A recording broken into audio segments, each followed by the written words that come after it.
ಹೇಗಿದ್ದೀರಾ? ನನಗೆ ಗೊತ್ತಾಗ್ಲಿಲ್ಲ.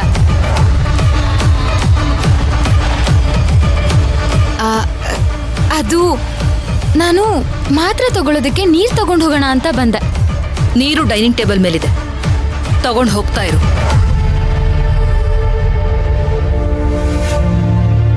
Okay okay.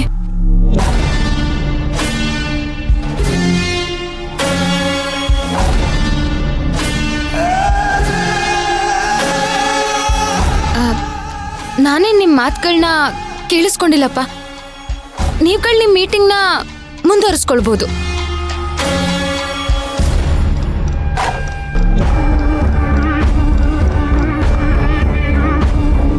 ನೋಡಿ, ಮಾತು ಬೆಳೆಸ್ತಾ ಹೋದ್ರೆ ಮನಸ್ತಾಪಗಳು ಜಾಸ್ತಿ ಆಗತ್ತೆ. ಈಗ ಮನೇಲಾಗಿರೋದು ಗೊತ್ತು ತಾನೆ. ಮಾತ್ ಸಾಕು, ಹೋಗಿ ಮಲ್ಕೋ.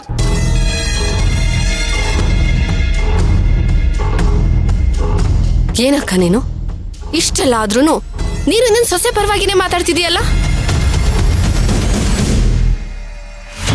ಪ್ಲೀಸ್, ಇವಳು ನಾಟಕದ ಮಾತುಗಳಿಗೆ ಮರಳಾಗ್ಬೇಡ ನೀನು.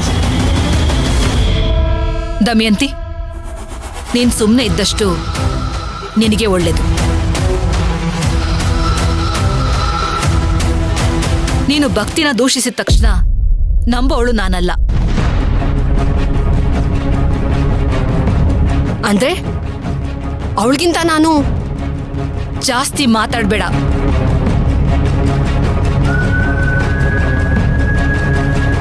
ಇವತ್ತು ಅಗಸ್ತಿನ ಕೋಪದಿಂದ ನಿನ್ನನ್ನ ಕಾಪಾಡಿದ್ದು ಈ ಭಕ್ತಿನೇ. ಇವಳಿಲ್ದೆ ಹೋಗಿದ್ದಿದ್ರೆ ಅಗಸ್ತ್ಯ ತಾಳ್ಮೆ ಕಳ್ಕೊಂಡು ಅವನ್ಗಿರೋ ಕೋಪಕ್ಕೆ ಇಷ್ಟೊತ್ತಾಗ್ಲೇ ನಿನ್ನನ್ನ ಮನೆಯಿಂದ ಆಚೆ ಹಾಕಿರೋನು.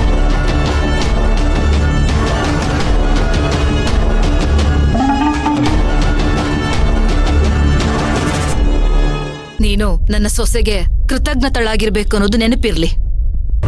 ಇವಳಿಗೋಸ್ಕರ ನೀನು ನನಗಂತಿದ್ಯಾ? ನಾನಿಲ್ಲಿ ಯಾರ ಪರನು ವಹಿಸ್ಕೊಂಡು ಮಾತಾಡ್ತಿಲ್ಲ, ಸತ್ಯ ಹೇಳ್ತಾ ಇದ್ದೀನಿ.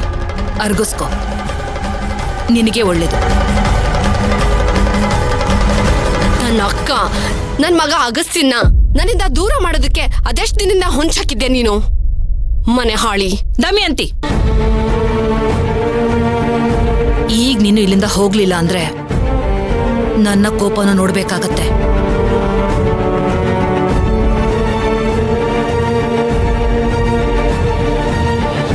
ನನ್ನ ಅಸಹನೆಯಿಂದ ನಿನ್ನನ್ನ ಕಾಪಾಡೋದಕ್ಕೆ ಯಾರಿಂದನೂ ಆಗಲ್ಲ ಅಂತ ಅರ್ಥ ಮಾಡ್ಕೊಂಡು ಇಲ್ಲಿಂದ ಹೋಗ್ತಾ ಇರೋ.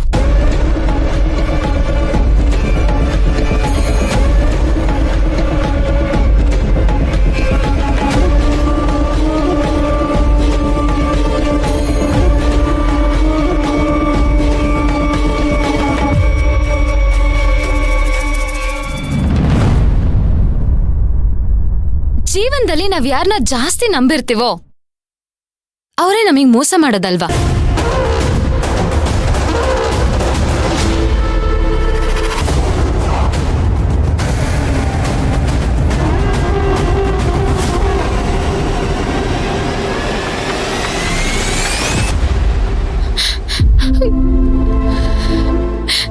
ಸಮಾಧಾನ ಮಾಡ್ಕೋ. ಅವಳ ಮಾತ್ಗೆಲ್ಲ ನೀನ್ ಬೇಜಾರ್ ಮಾಡ್ಕೋಬೇಡ. ನೋಡು, ದಮಯಂತಿ ಇರೋದೇ ಹಾಗೆ. ಹಿಂದೆ ಮುಂದೆ ನೋಡ್ದೆ ಮನ್ಸಿಗೆ ನೋವಾಗ ಹೋಗಿ ಮಾತಾಡ್ಬಿಡ್ತಾಳೆ. ನೀನ್ ಬೇಜಾರಾಗ್ಬೇಡ. ಅಮ್ಮವ್ರೆ, ಬನಶಂಕರಮ್ಮನ ಮೇಲೆ ಆಣೆ ಮಾಡಿ ಹೇಳ್ತೀನಿ, ನಿಜವಾಗ್ಲೂ ನನ್ನ ಅಗಸ್ತಿನ ಹತ್ರ ಏನು ಹೇಳಲಿಲ್ಲ ಅಮ್ಮವ್ರೆ.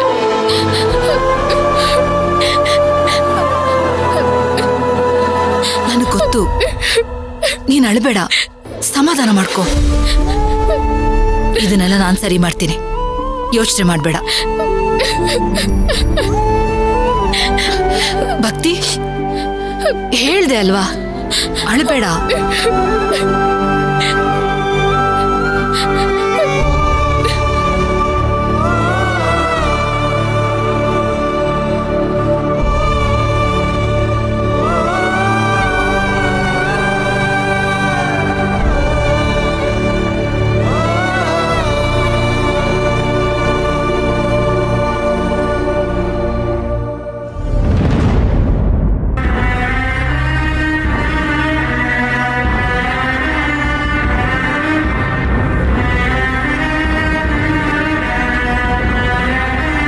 ನೀಲಕಂಠ, ಯೋಚನೆ ಮಾಡೋದ್ ಬಿಟ್ಟು ಊಟಕ್ಕೆ ಕೂತ್ಕೋ.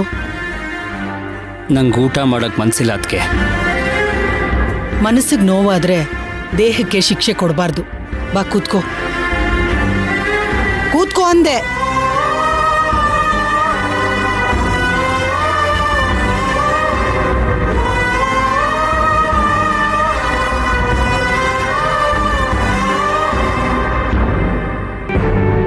ಅದಕ್ಕೆ ದಯವಿಟ್ಟು ನನ್ನ ಬಲವಂತ ಮಾಡಬೇಡಿ.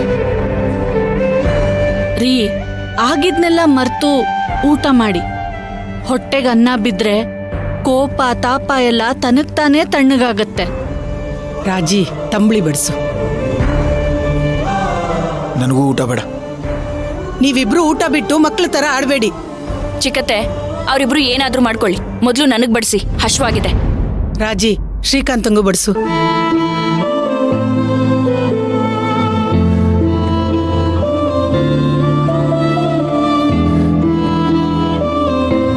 ತಿನ್ನು.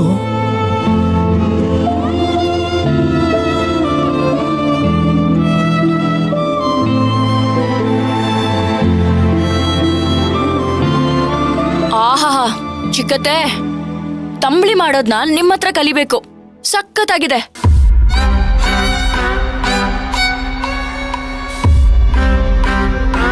ತಿನ್ನಿ ಅದಕ್ಕೆ ಹೊಟ್ಟೆ ತುಂಬಾ ತಿನ್ನಿ.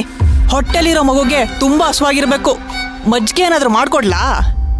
ಏನು ಬೇಡ, 1 ಕಪ್ ಮೊಸರಿಗೆ ಸಕ್ಕರೆ ಹಾಕೊಟ್ರೆ ಸಾಕು.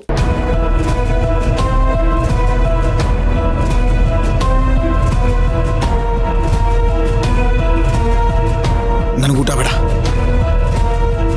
ಶ್ರೀಕಾಂತ, ಕೂತ್ಕೋ. ಕೂತ್ಕೋ ಅಂದೆ.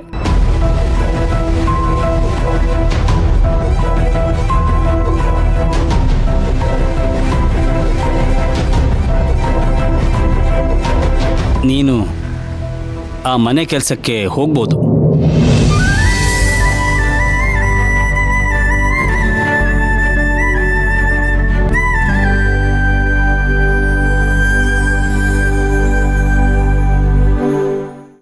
ಇಲ್ಲ ಚಿಕ್ಕಪ್ಪ, ನಾನು ತಪ್ಪು ಮಾಡ್ಬಿಟ್ಟೆ. ಇಲ್ಲ ಕಣೋ, ನನ್ನಿಂದ ತಪ್ಪಾಗಿದೆ ಚಿಕ್ಕಪ್ಪ. ದಯವಿಟ್ಟು ನನಗೆ ಕ್ಷಮಿಸಿ. ಇನ್ನು ಮುಂದೆ ನನ್ನಿಂದ ಯಾವ ತಪ್ಪು ಆಗಲ್ಲ. ನನಗೆ ಕ್ಷಮಿಸಿ. ನಿಮ್ಮನ್ನ ಬಿಟ್ಟು ಬದುಕೋ ಶಕ್ತಿ ನನಗಿಲ್ಲ ಚಿಕ್ಕಪ್ಪ. ನನಗೆ ಕ್ಷಮಿಸ್ಬೇಡಿ. ನೀನು ಮಾಡಿರೋದು ಕ್ಷಮಿಸೋವಂಥ ತಪ್ಪಲ್ಲ ಅನ್ನೋದು ನನಗೆ ಅರ್ಥ ಆಗಿದೆ. ನಾನೇ ಜೋರಾಗಿ ಮಾತಾಡ್ಬಿಟ್ಟೆ. ಚಿಕ್ಕಪ್ಪ, ನಿಮ್ಗೆಲ್ಲ ಥರ ಅಧಿಕಾರವೂ ಇದೆ ಚಿಕ್ಕಪ್ಪ.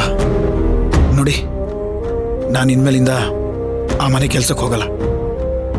ಈಗ ಚಿಕ್ಕ ಮಾವನೇ ಹೇಳಾಯ್ತಲ್ಲ, ಮತ್ತ್ಯಾಕೆ ಅದ್ರ ಬಗ್ಗೆ ಮಾತು? ಸುಮ್ಮನೆ ಊಟ ಮಾಡಿ. ನೋಡು ಶ್ರೀಕಾಂತ, ಕರ್ಮ ಮತ್ತೆ ಧರ್ಮನ ಯಾವಾಗಲೂ ಬೇರೆ ಬೇರೆಯಾಗಿ ನೋಡಬೇಕು. ನಾವು ಮಾಡೋ ಕರ್ಮದಿಂದ ಧರ್ಮನ ಮರೆಮಾಚಬಾರ್ದು. ನೀನು ಅವ್ರ ಮನೆಯಲ್ಲಿ ಒಬ್ಬ ಸಾಮಾನ್ಯ ಕೆಲಸಗಾರನಂತೆ ಇದ್ದು ನಿನ್ನ ಕೆಲಸಕ್ಕಷ್ಟೇ ಗಮನ ಕೊಟ್ಟು ನಿಷ್ಠೆಯಿಂದ ಇರಬೇಕಷ್ಟೆ. ಅವಳನ್ನು ನೋಡಿ ನಿನ್ನ ಮನಸ್ಸು ಕರಗಿದ್ರು ಅಣ್ಣನಾಗಿ ಯೋಚನೆ ಕೂಡ ಮಾಡಂಗಿಲ್ಲ, ಅಣ್ಣನಾಗಿ ಒಂದು ಅಕ್ಷರ ಕೂಡ ಮಾತಾಡಂಗಿಲ್ಲ.